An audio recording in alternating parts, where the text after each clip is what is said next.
It is mailbag time here on Seahawks Today. This comes from our Wednesday live show where we answer your questions on potential trade ideas. We also get your thoughts on this Seattle Seahawks team, of where they're at right now and what else they could potentially be doing. We'll answer all of them in just a matter of moments. Tyler Jones here. Thanks for joining us. It is a busy time here at Chat Sports. We are gearing up for the trade deadline. The Seahawks have already made a couple of big trades as is. And if they make any more moves, then we're going to bring you content right here on the channel. We'll react to it in real time. So here's what I need you to do. I need you to not only subscribe to Seahawks Today, but also hit that noti bell. That turns your notifications on. That way you're the first to know when we have new content here on the channel. You will never miss out. You'll stay up to date with the latest happenings on your favorite team all season, all year long. If you're in the Noti Gang, you got those notifications turned on. Spam Noti Gang in the comment section. We'll get going here on today's show. We begin with a $10 super chat from Logan. He says, be honest, what do you think the Seahawks should do at quarterback after this year? Extend Geno, ride Hal, or draft? So I know that Geno wants that extension. And that's something that we've talked about a lot on this program. There was the rumors going around before the season that he was really pushing to get that extension. And John Schneider publicly said he wasn't ready to give him an extension, that they're not having that discussion. What I'm of the belief is that if you like a quarterback in this year's draft, that you find your quarterback of the future. Problem is, I'm not a huge fan of this quarterback draft class, to be honest. So I don't know if you're going to find that quarterback of the future this year in this draft. But even with that said, as far as extending Geno goes, you know, I'm of the belief that I think John Schneider's got this idea too.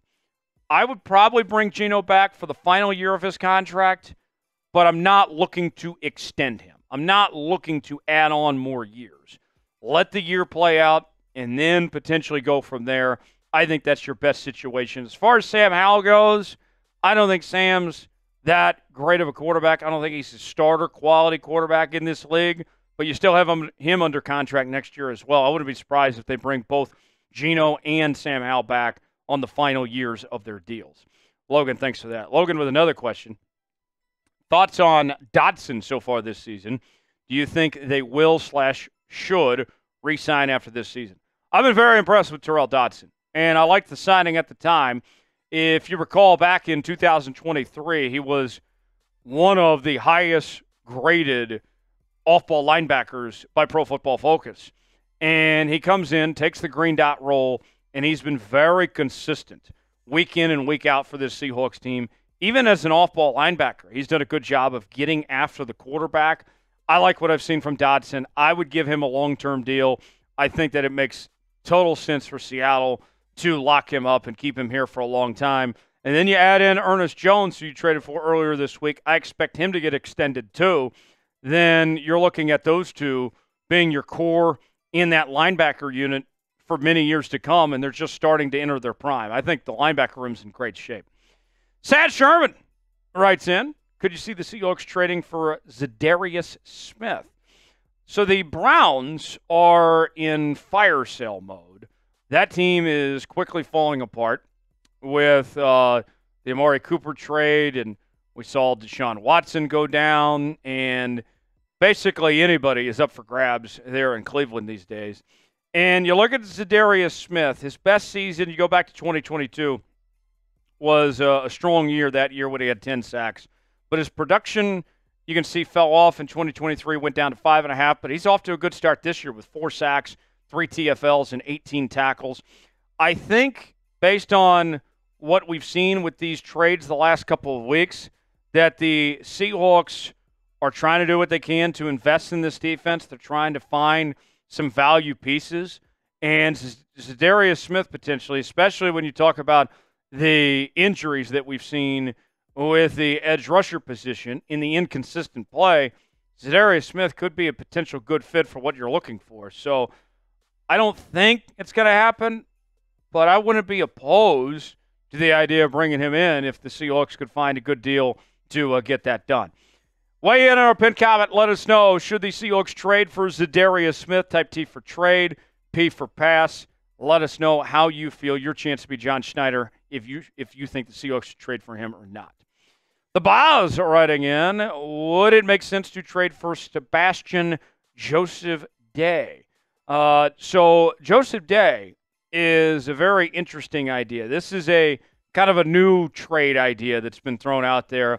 You look at the Titans, and they have been just a disaster, right? And it's been a fire sale for that team over the last week. Moving on from DeAndre Hopkins, we already got Ernest Jones IV here in Seattle, and they're just trying to get all the draft capital they can possibly get. I don't think he's a bad football player. He's had a decent year this year with 15 tackles, 2 sacks, 3 TFLs. That right there, folks, the statistics of what he's done this year would put him in the upper echelon among the Seahawks defensive linemen with those stats that he's put up. But with that said, I'm not trying to look at more interior defensive linemen because I want to see more Byron Murphy. I think that if you bring in other guys and potentially take playing time away from Byron Murphy, then that's not great. The Seahawks have been at their best when Byron Murphy's been out there, when he's made a big difference for this team. So it's not a knock on Joseph-Day and his talent level, but it's more so I don't want to do anything to hold Byron Murphy back in his development, and you got other needs, bigger priorities to potentially address there. I know that Jonathan Hankins hasn't been very good this season, but I think that as Byron Murphy gets a lot further along in the season, that you're going to see significant progress, and he's already making that. Should the Seahawks trade for Sebastian Joseph-Day? Y for yes, N for no. He's definitely not little Sebastian. I can tell you that much. He's a big dude. Weigh in. Let us know in the comment section. We have Seahawks hats on sale now for up to 25% off for a limited time only. We have the baseball caps. We also have the flat bill. We got some beanies. Got all sorts of different options. These are just some of the hats that we have to choose from. And you can go see for yourself now at chatsports.com/Seahawks hats to get yours today. The link is in the comments and the description of today's video. That is chatsports.com/Seahawks hats. And we also have some other Seahawks gear you can see on that site as well. Raw Hector writes in, what should we look for at the deadline? Edge, offensive line, corner? I think all of those are possibilities. As far as edge goes, we kind of talked about that earlier with Za'Darius Smith. I think that's certainly a possibility. As far as the edge or the offensive line, I think you've kind of taken care of the right tackle spot internally with bringing back Abraham Lucas and George Fant. We'll see if those guys get up to speed and how they look, but I think that's fine. I think now you're looking at the interior of the offensive line, maybe some guard help potentially, as Laken Tomlinson hasn't been up to snuff, and we've seen Bradford and Haynes not really find their footing. So corner potentially is a possibility. I would like to get Trey Brown and Rick Woolman back here pretty soon, but if those guys continue to get banged up, you might have to do something, but I think that's on the back burner at least for now. Awesome O writes in, when does JSN officially beat out Lockett as the wide receiver 2? Well, the statistics already say he's done it. The stats say that he is the number 2 receiver. He has more catches, more targets than any other receiver on this Seahawks team.